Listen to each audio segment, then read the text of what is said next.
Hey, so here we go with video number 3. Again, sorry, sometimes I just go babbling on and I forget about why we're here talking about the football. So, like I said, I'm just going to stay with some of the more notable games for Saturday that we can see. Uh, 'Cause some of these are uh, as far as the long shots or the underdogs go, there's no money value in it.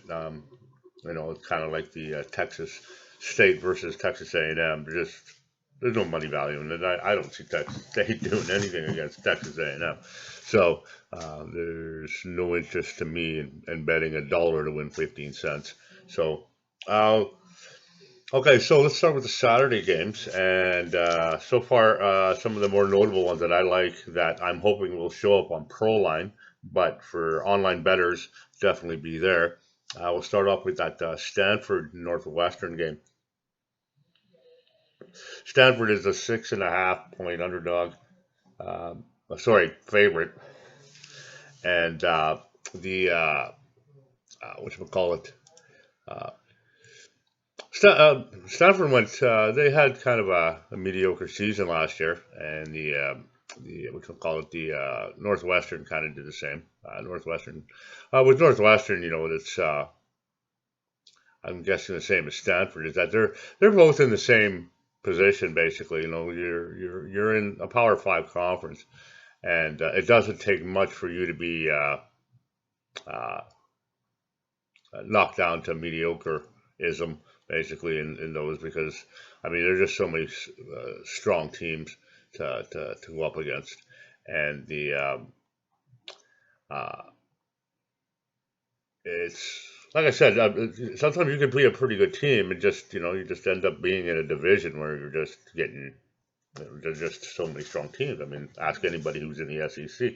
They have to deal with Alabama every bloody year, or LSU, or Georgia, or Texas A&M or Mississippi State. I mean, there's just so many damn good teams there.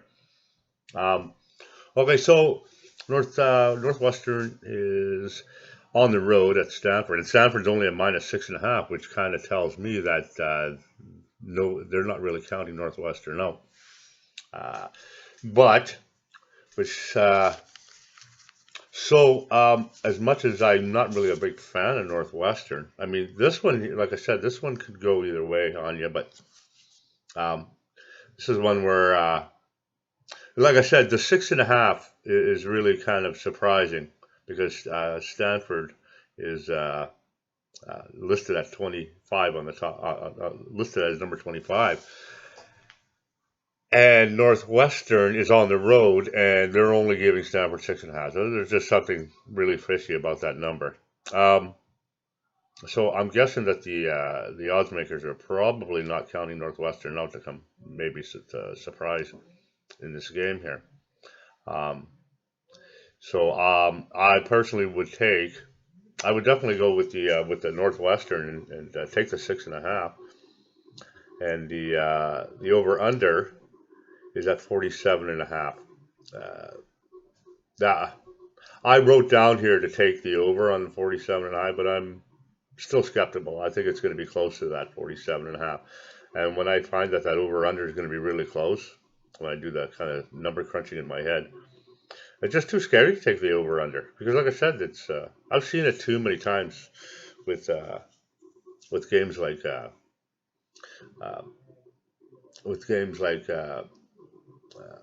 Alabama always playing. They're always a 43-point favorite, and then they win by 42 or they win by 44. I always find that fishy as well. Um, but the over under I think is going to be a little scary. It's at 47.5.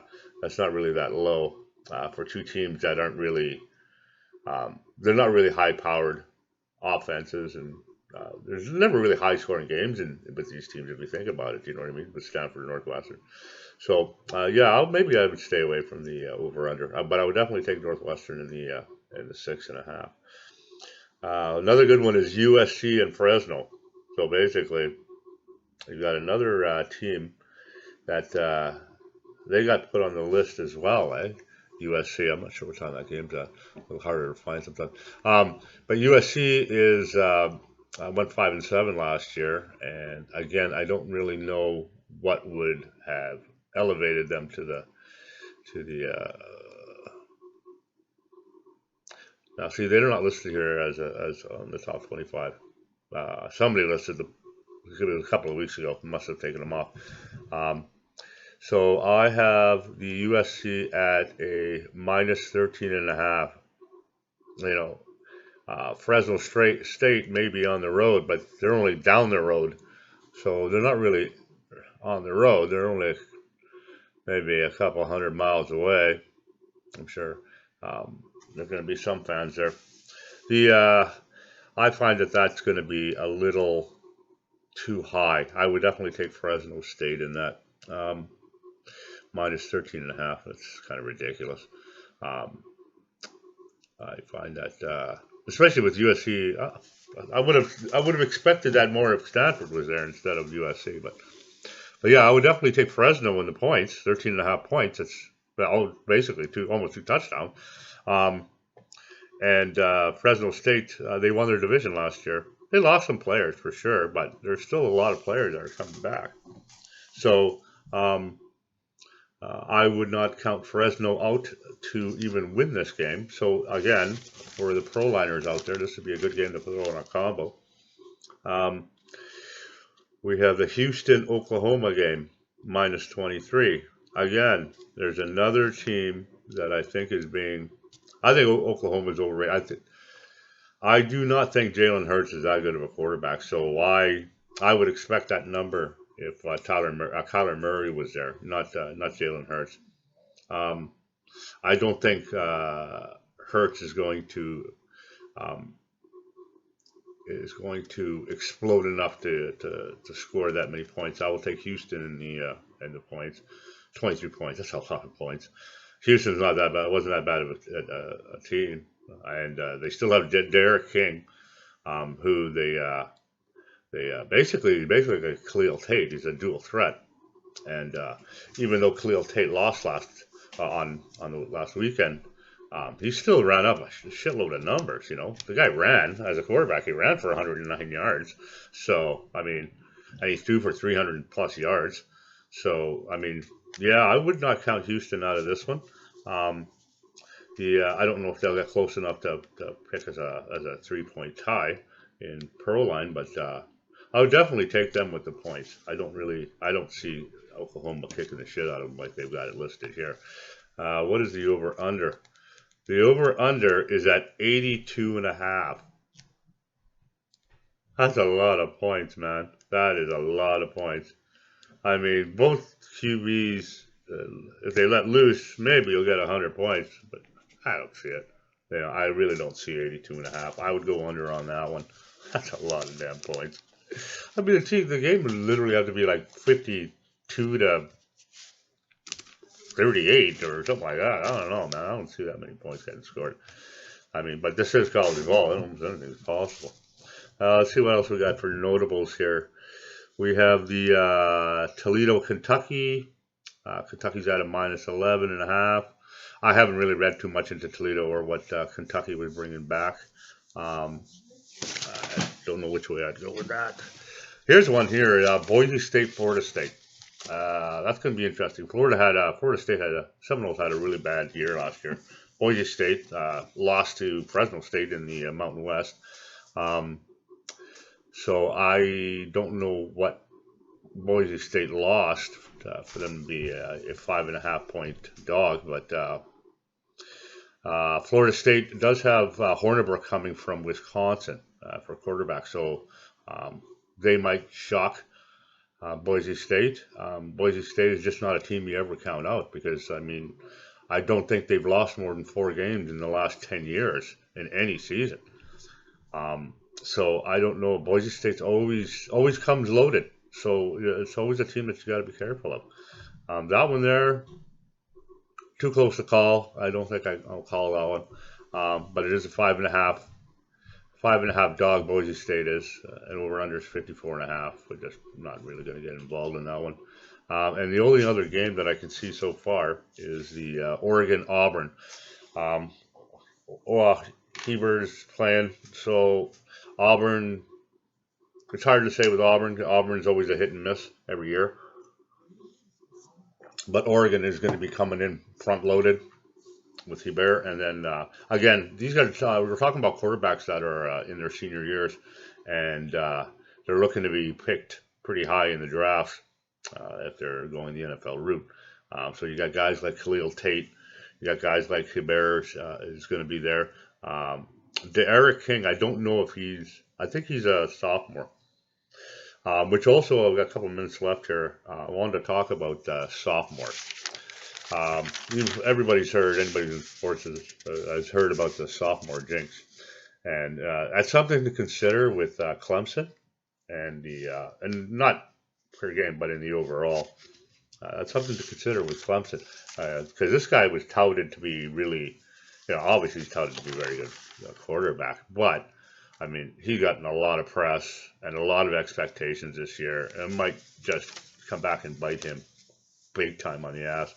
I still think he's very talented. I just, we've seen a lot of talented guys blow it in their sophomore years, which leads me to pick, which, of course, just paraphernalia behind me. I don't know if you guys can see it or not. That's one is my pick basically to win it all this year is Georgia.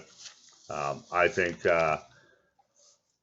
Clemson is going to suffer from the sophomore jinx. I still think that they will probably be in the playoffs, but I don't think they'll be strong enough to beat Georgia in the finals, who will be probably taking out Alabama. And if Alabama even makes it, I'm calling for LSU. So, I know I'm crazy. What do you want to do? I mean, I like Georgia. I like LSU. I'm kind of probably this is more with my heart than my head, but I'm just getting really tired of seeing Alabama in there and Clemson too. They've been back and forth for the last 4 years.